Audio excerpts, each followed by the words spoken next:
2025 had way too many good games to keep up with. My wallet is in the ER, it's struggling to breathe, and it's on life support. Now, choosing 11 games to put on this list was easy enough for me, but deciding where they go on the list, now that was gruesome. And I imagine I'm gonna make a number of people grab their pitchforks and torches no matter what I decide. But I think that just speaks to the amount of really good games that came out this year. So, without further ado, here are my top 10.5 games of 2025. Starting with number 10.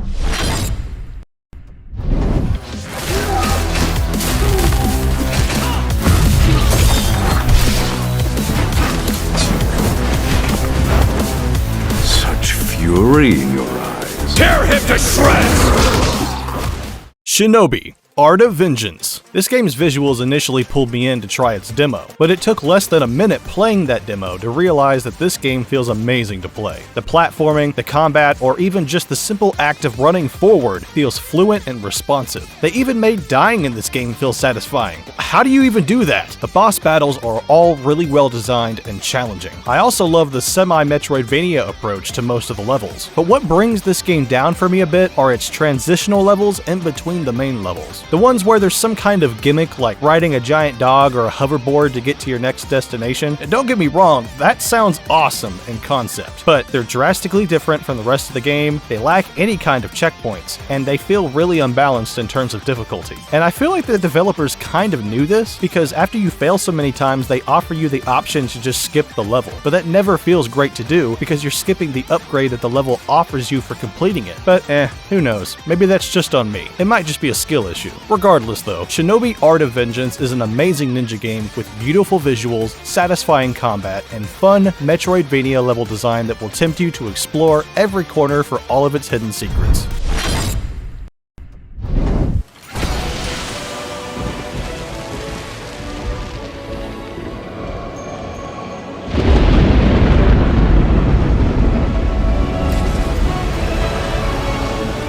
The Nightfarers. The will to cross the endless night and fight on. Till every shred of their being is ground away. Elden Ring: Night Reign. When this game was first revealed, I was very much not looking forward to it. When it comes to Souls games, I don't usually dabble in their multiplayer aspects, but From Software invited me to try the game's closed beta, and through that beta, I got a sense for how the game felt to play. It was enough for me to buy the game. It didn't click with me right away. I had to adjust to the speed of the game, but once I did, I was hooked. I defeated every boss and most of their powered-up versions. My favorite character is Iron Eye, because bows are just too good in this game. But I think my favorite moments with this game were when I played them with my friends and family. Most of who I played with normally don't play Souls games, but they clicked with this one and had a lot of fun. As for why I rank this game pretty low on my list, however, I think it's because of how repetitious it is. You're basically playing the same map over and over. I mean, it does change sometimes with the shifting Earth events, but it kind of feels like the core strategy and path of the game doesn't change very much. But regardless, it has some very hyped Souls boss experiences. My favorite boss was Caligo, Miasma of Night, and the memory of defeating that boss with my loved ones will always stick with me.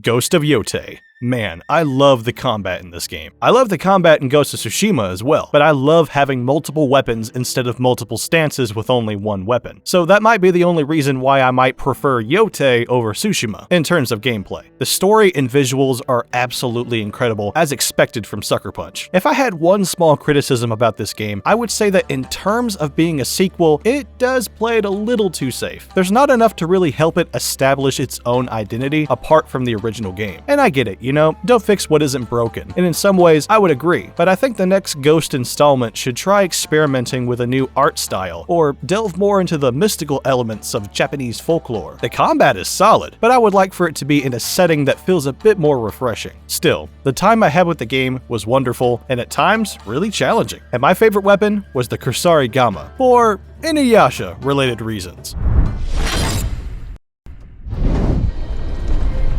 I thought if we defeated him, we could save the world.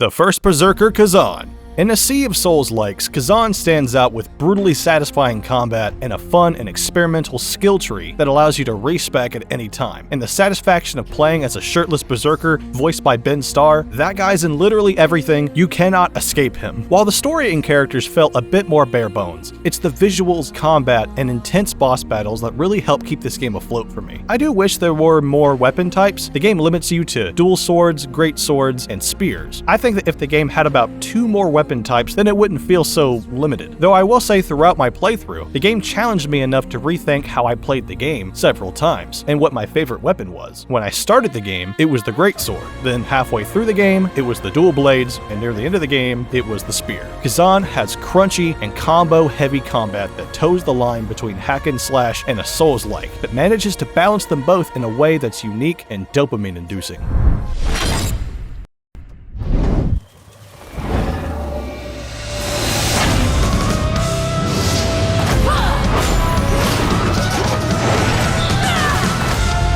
Now or never. We witches oft are underestimated, but I am well aware how capable you are. Hades 2. The king of roguelikes returns with a sequel that definitely ruined my sleep schedule. Its amazing combat and progression systems that effortlessly intertwine with its story and characters keep you in that just one more run mindset. I will say, I think that I like the assortment of weapons from the first Hades better, but the ones they present here aren't bad. My favorite weapon being the aspect of Selene. The music is wonderful, and so is the voice acting. My god, there is so much voice acting in this game. So much so that no matter how much I play the game, it always feels like I'm hearing new dialogue. I can't imagine how long it took to record all the lines for this game. This game improves on every aspect of its predecessor and will keep you playing long after your mom tells you to go to bed. So let's let the glorious game over loop begin.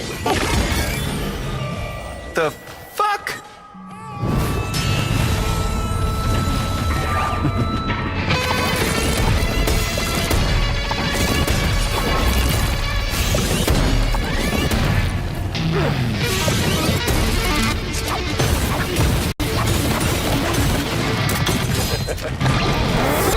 Death Stranding 2. Gosh, dude, describing how I feel about this game is definitely hard to put into words. I guess let's start with the fact that I really enjoy it. It's weird, it's campy, and the story may not make sense 40 to 60% of the time, but it's the feeling of preparing and taking on each step of a journey that really makes me love this game. But also, it's the sense of community with other players. You never see another player physically throughout your playthrough, but it always feels like we've got each other's back. You might be trying to cross a flooded river or a deep ravine, and then you notice another player built a bridge there to help others get across. Or you might be trying to climb up a mountain, and then you notice several players have left ladders to help you climb up. Or you might be preparing for a journey through some dangerous territory, one that might be hard to survive on foot. But then you notice a player has left behind a truck where you can keep all your packages safe and get to your destination a lot faster. But what Death Stranding 2 really improved on from its original is the combat. In the first game, combat was there, but was mostly discouraged because most of your attacks were lethal and would result in a game over. In this game, they added a lot more non-lethal options and became a lot less strict with how you take out your enemies. At times, this game really feels like you're playing Metal Gear Solid 5: The Phantom Pain, but there really is no other series like Death Stranding. It's such a unique experience filled with fun and creative exploration, combat, and a journey that feels strange but also meaningful.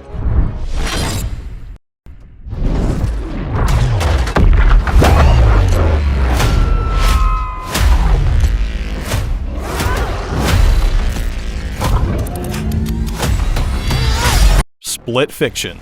This game is a roller coaster with no breaks from beginning to end. Every level just keeps throwing fun gameplay ideas at you and it doesn't stop until the credits roll. I don't want to mention any of them here because half the fun is not knowing what to expect. It's seriously a lot of fun though, and the only thing holding this game back is the fact that you need a second player to play the game. I'm a huge supporter of 2-player couch co-op games, but I don't think they should be restricted to just that. Though I also think this game would be kind of frustrating with a CPU partner, so I don't know. But I do think that players should have the option of single player. The story and characters aren't anything to write home about, but what lifts this game up so high on this list is its really fun and creative gameplay ideas. The game constantly barrages you with them and makes it really hard to put the controller down, so much so that me and my nephew played this entire game in one sitting. Before we get to our top 3.5, let's talk about some honorable mentions. These are for amazing games that didn't come out this year, but I played them for the first time and thought they deserved to be mentioned. Wavetale, a short and sweet little indie game about exploring a flooded world. It's got some combat and puzzles sprinkled in there, and really satisfies that Zelda Wind Waker itch. Not many games nail that vibe.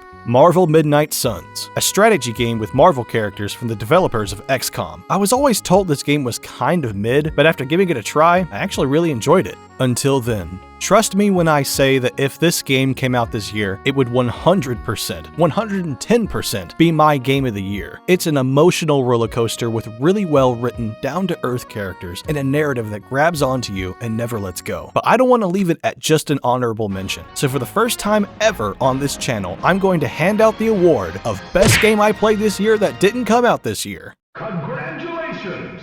Now, it's time for the top 3.5. Let's go. Take your clothes off. What's happening right now? It's better if you keep your identity a secret. Here. I remembered you being bigger. I was a little drunk. Dispatch. When I initially jumped into this game, I expected the usual Telltale decision-making gameplay, and while I did get that, what I wasn't expecting was some real-time strategy gameplay. You're a dispatcher, trying to reform ex-villains into superheroes by sending them out to help people throughout the city. But you gotta pay attention to the call details and each character's strengths and weaknesses to determine the best heroes to send out on any given call. Outside of the surprisingly good strategy gameplay, it is a really well-written narrative with really well-written and voice-acted characters. The only thing holding this game back from a higher spot for me is that the game isn't as long as I'd like it to be. It's 8 episodes long, and you could finish each episode in roughly an hour, but the stories, characters, and gameplay already have me begging for more, and I'm really hoping for a sequel that will let us carry over our choices.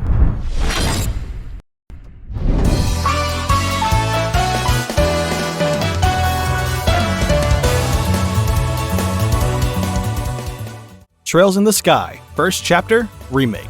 I'm a huge fan of the Trails series, and I've already played almost every game. I just haven't played the ones before the Cold Steel series. So when I saw that Trails in the Sky was getting a remake, I was 100% on board. First and foremost, holy moly, those visuals. Look at this game. That is a good looking game. But this is also my first time playing through this game's story. And while I knew a little bit of its characters from other Trails games, it was really nice to go back and experience the beginning of their stories. The combat has a lot of what I loved from the Trails Through Daybreak games. And while I'm not a fan of their live-action combat, I very much appreciate that you can just instantly snap into turn-based combat. Turn-based combat also seems to be the main focus of these games, which I very much prefer. The music is also phenomenal. You've got these kind of jazzy pieces for the combat, but you've also got these beautiful arrangements for emotional scenes. If you've been looking for an entry point into the Trails series, you won't find a better one than this. They've already announced the remake for Trails in the Sky 2 coming next year, so expect to see that game on my top 10.5 games of 2026.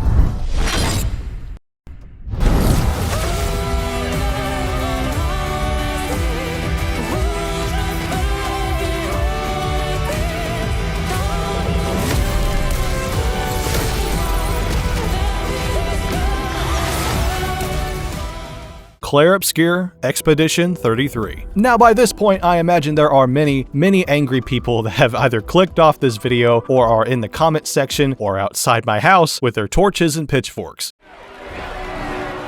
Max, look! Those idiots don't even know where we live!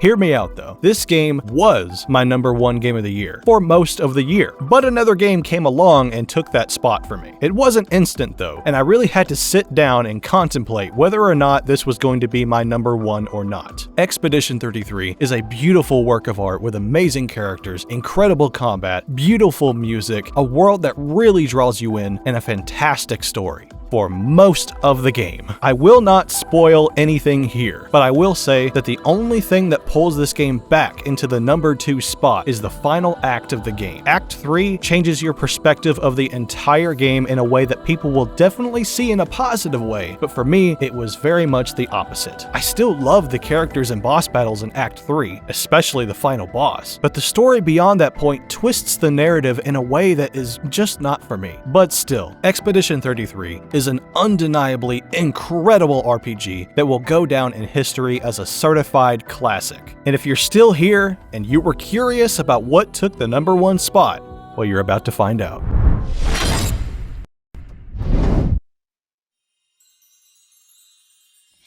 When the world felt so cruel and bleak, when the hole looked so dark and deep, hard as rock, cold as stone, I was scared alone. Then your beat showed the way to me. Look at us, so big and small, two together through it all. Heart of gold, a wish come true. You and me, unbreakable.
Donkey Kong Bonanza. Before this year, I had never played a Donkey Kong game. So, in anticipation for this game's release, I played Donkey Kong Country 1, 2, 3, Country Returns, and Tropical Freeze. God dang, that one was really good. And then I played Bonanza, and it is one of the best 3D platformers I have ever played. Its completely destructible worlds allow so much freedom in the way you choose to explore. Playing as DK is fun, fluent, and versatile, and the game just has so much charm. DK's goofy expressions and how he and Pauline get along had me smiling the entire way through. The music is incredible, with each level and transformation theme adding their own style and flavor. So many of these themes made me want to get out of my chair and just boogie down. The various levels you explore just get better and better the deeper you go, and the way you explore them as not only regular DK, but also his various transformations are creative and a ton of fun. If I had one complaint about this game, is that the bosses are just way too easy. But there's not many games these days that make me want to keep playing them after the credits roll. But Donkey Kong made me want to keep going, complete its hardest challenges, and collect absolutely everything. There were moments in this game that were hype as hell, emotional, and heartwarming. It had me invested from beginning to end, beyond the end, and then sad, but fulfilled when there was nothing left to do or collect. I'm so glad that I decided to get into the DK series, and I can officially say that I'm a fan of the Big Monkey now. And I think that's my favorite thing about this game. I just love being a goofy monkey that collects bananas to some funky tunes. But that was my top 10.5 games of 2025. Feel free to let me know in the comments what your favorite game was this year and what you're looking forward to next year. There's a lot of good games coming out in 2026. Thank you all for watching, and I hope you all have a great day.